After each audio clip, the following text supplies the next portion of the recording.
Shabbat Shalom from Temple Concord. This week our Torah portion invites us to see how our community became organized very early on. We have the introduction of the Sanhedrin, not so much in name but at least in practice.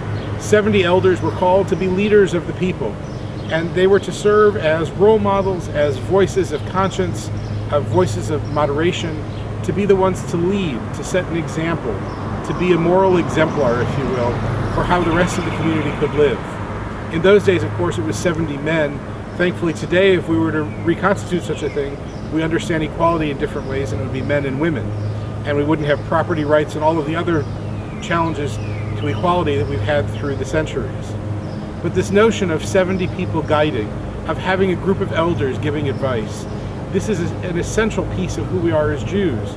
We believe in honoring our elders and listening to them and learning from them, but also expanding and adding new things. If you look around the temple, you'll see lots of examples of ways that we honor our elders, from memorial plaques to at board meetings having a good mix of people of all ages. And we also honor new ideas and new things, so things like a sign recognizing the holiday of our Muslim friends, because we recognize that equality isn't just an important value for us internally, but externally as well. In all ways, we try to honor our elders and get the wisdom we can from those who are older, just as the Sanhedrin gave wisdom all those years ago. The Sanhedrin gives us guidance, it gives us counsel, it gives us a sense of who we are, who we've been, and of where we're headed. And in a very real sense, we still honor that tradition today. I hope you'll join us for services this Shabbat. Friday evening we have a very special service as we celebrate the Benot Mitzvah of 4 adult learners. So 4 women will become Bat Mitzvah Friday evening, and it promises to be a wonderful service here at the temple. Saturday morning we celebrate the Bar Mitzvah of J.J. Braverman, also a wonderful event for the temple. And next week all sorts of good things continue. In a couple of weeks we have our annual meeting, the election of new officers, and all sorts of good things happening.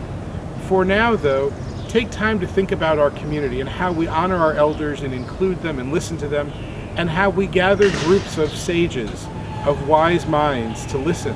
I know that when I first came to Syracuse, I gathered around me a whole group of people who were elders in our community to seek their advice and counsel, and to be honest, I still lean on them. I still call them all the time to say, I need your advice on this or that or the other.